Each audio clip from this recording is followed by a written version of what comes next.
Hi everybody, it's Sally from Sally Stampers. Thank you for joining me today. Today I'm bringing you this really lovely gift which I have called a birthday box. As you can see, it has all the months in twos listed and then a little spare tab at the back, and inside are a number of cards which are birthday cards. I know that either my mum or my nan would love to receive something like this, to have a box of ready-made cards for their birthdays. Obviously you can ask them to let you know whose birthdays are in January and February, March and April, so on and so forth, and then you can make the specific cards for that person and put them in the right months and say, there you go mum, there's all your birthday cards for the year, you don't need to worry about it. How pleased would she be? And in fact, I'm even tempted to make one for myself because I think that this would be brilliant. I'm forever thinking, oh no, it's somebody's birthday tomorrow and I need to make a card. This would be ideal. You could just plan ahead.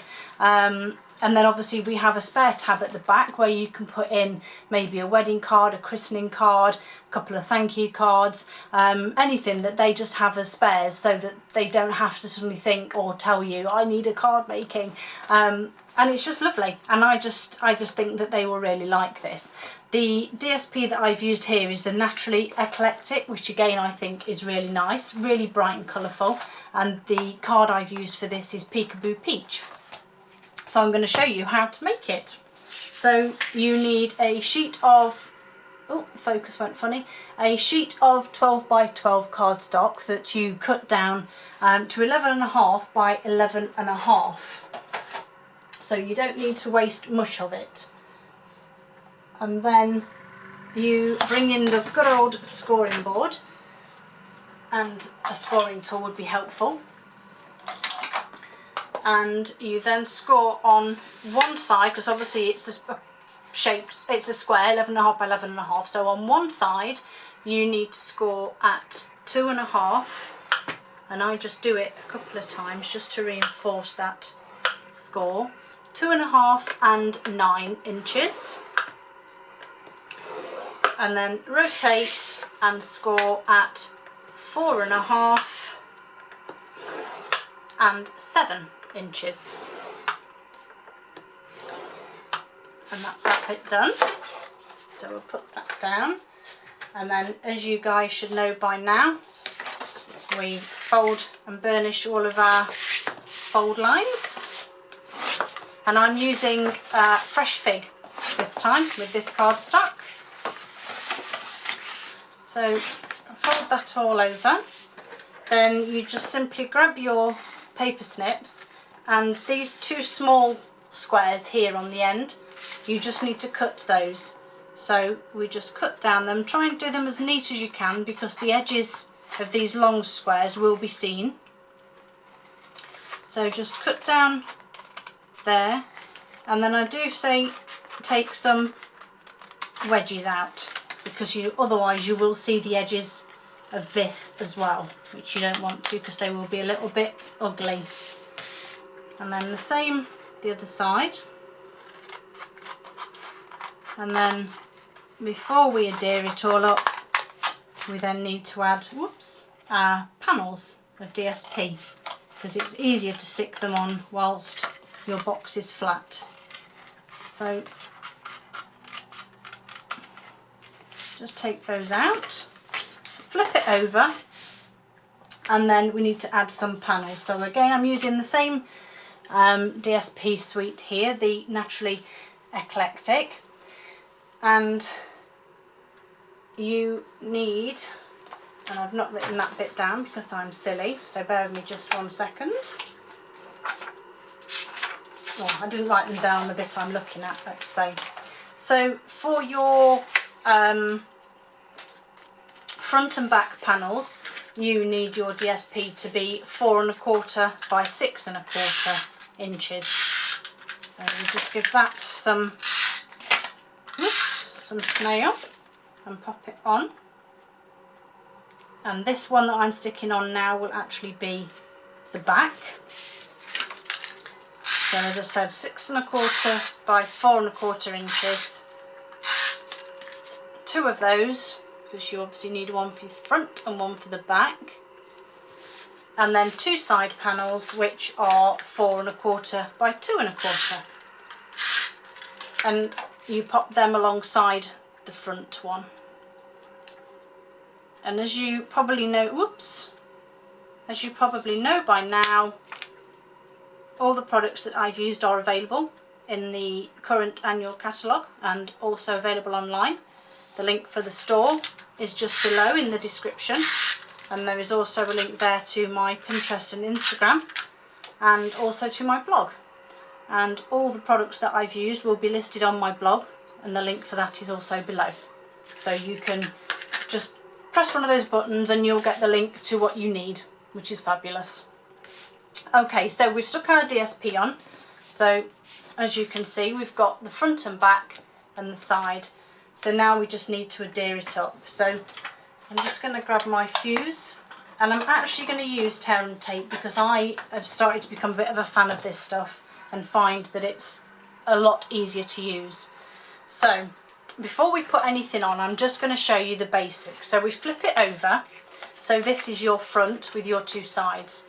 So what we're going to do is fold the backs in, then we fold the edges up so they're in the middle, and then last goes the front panel. Okay, so you need to open it out. Now we need to put some fuse on the inside of the middle tabs,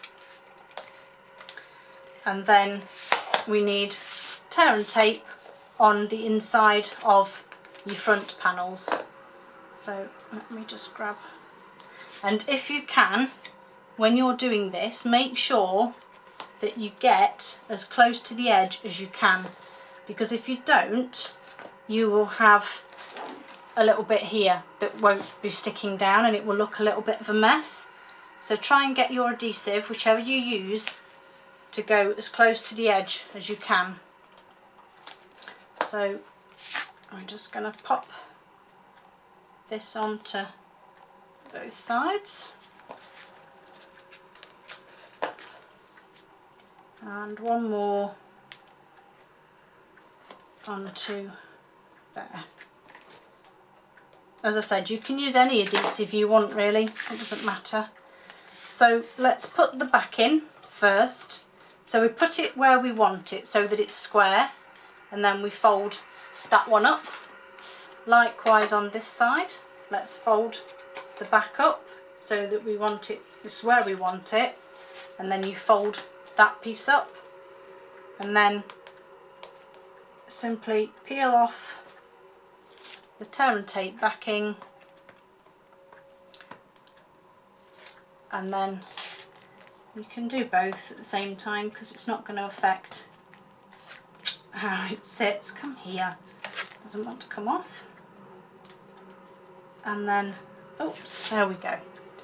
So again, let's put this piece into the corner so that it's level, and fold that over.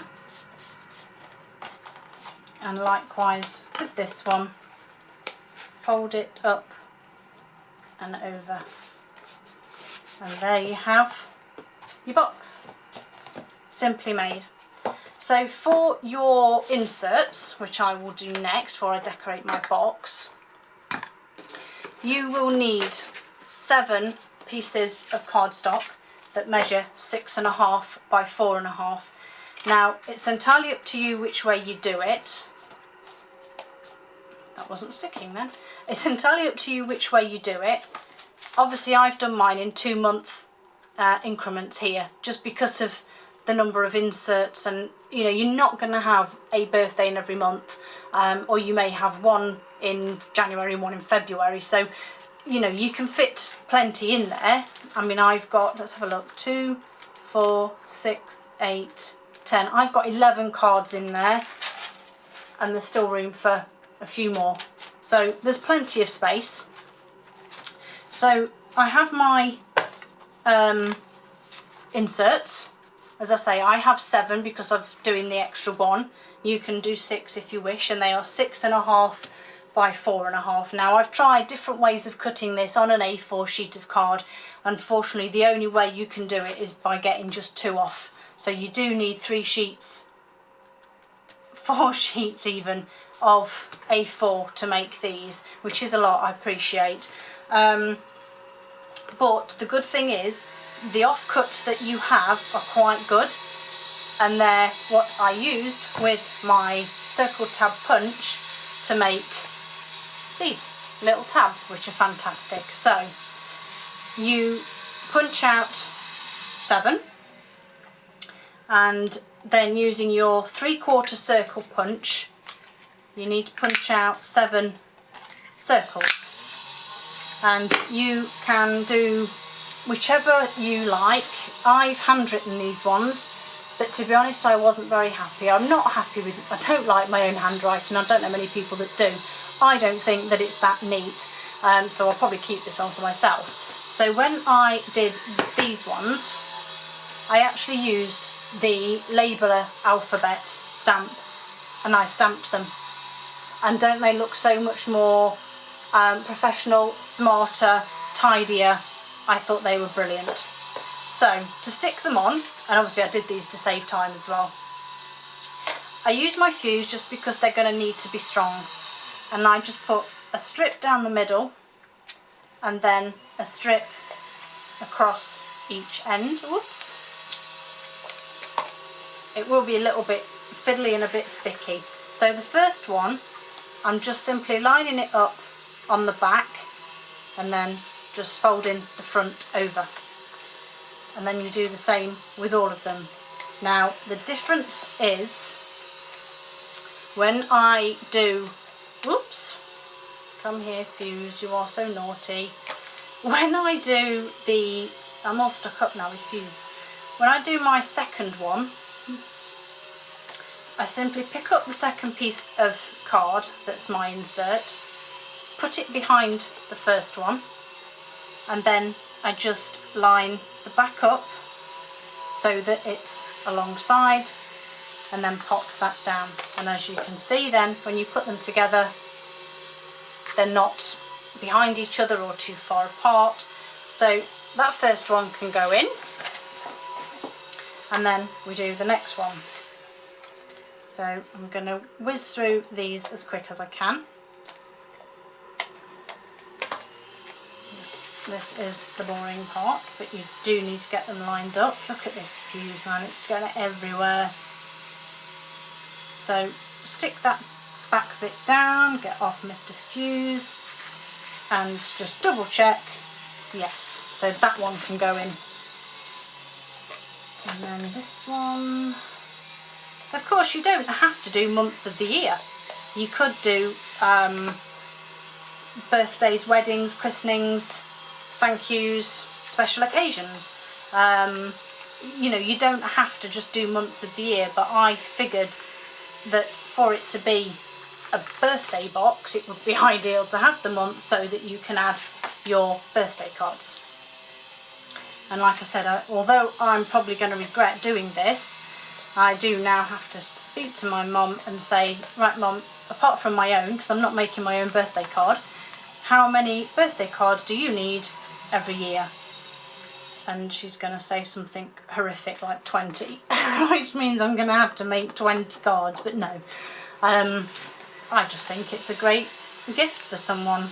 And it can stay in an office, or you know, on a sideboard or in a cupboard, and it's just there, isn't it? They're all together. You're not suddenly thinking, oh, I need a card for someone.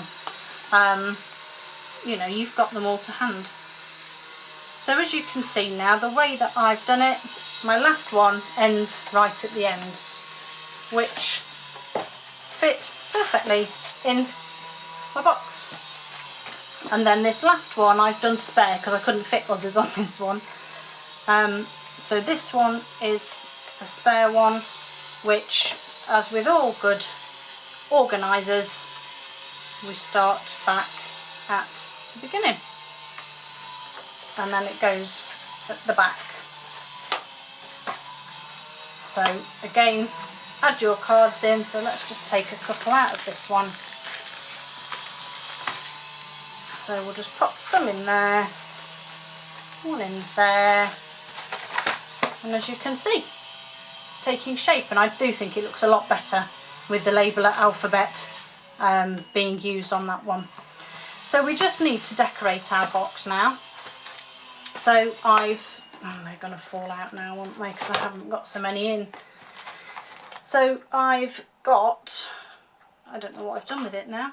I did have a doily to hand, but it seems to have run away.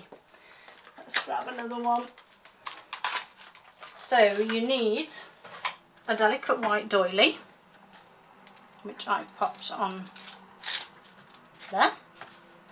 You then need a strip of ribbon.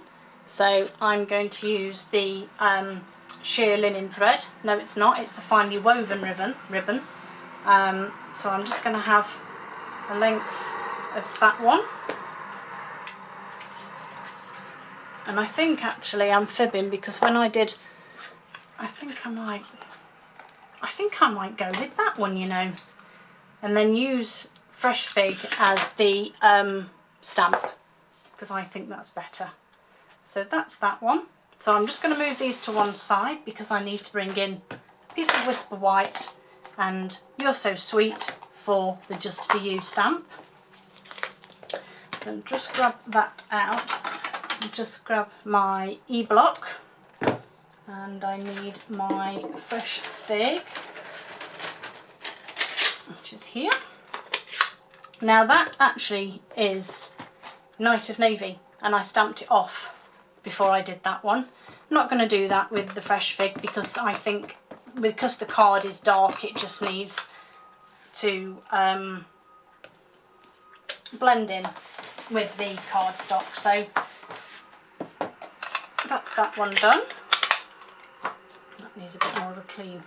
And when I did this, I wasn't very happy with the die cut from the mini treat bags because it actually cut this checkered bit out, and I thought that was quite cute. So instead, got the good old scissors out, and I just cut it out by hand. And as long as you follow the lines, you can't go far wrong with this. There's no curly bits, there's no circles. It's just a very simple, whoops, she says, very simple straight cut, which I know scares some people, but you take your time, use the full length of the scissors as you cut, as long as you're not snip, snip, snip, because that's when it will look a mess. Try and use the full length of your scissors, and as long as you keep into that line, you'll do it, no problem. So that's that bit. So let's get this stuck down. So I'm going to bring that back in, move those, bring this in. So I need some snail on the back of my doily to pop in the centre. I then need my good old tear and tape, which, to be fair, I just need a small length of in the centre, just to pop, oops, along there. And then just put your finger on the inside so that you can press against it. Then we need some dimensionals to pop onto the back of this one. And again, you need to do 2 top and 2 bottom to avoid that bit of ribbon. And I'm just going to do a little trim there because I don't like that end bit. It didn't look very tidy. And just take the backings off here. And then, last but not least, is my lovely dog barking again. So just pop that on. Again, get your hand inside and press against the back. And then I just need to use a piece of the Whisper White sheer ribbon just to make a small bow to pop on the bottom. And I probably don't think I've given myself enough ribbon there, but it might be okay. Oh, just to make a small bow. I don't want that small, that's a bit ridiculous. So there we go, that's a bit better. And then I just need to use a, there we go, that's okay, isn't it? We just need a glue dot then, which when using this thin ribbon, I said before, I fold it over into a little ball and then just pop it under the sentiment on the doily underneath, and then just stick your bow on, and there you have it. 2 beautiful birthday boxes, ideal for gifts. You could even just wrap some ribbon around them and give them as presents. I think somebody would be really grateful for one of these. Don't forget, all of the information is on my blog, and everything I've used is available to purchase from the store. Hope you all have a great day, guys. See you again soon. Bye!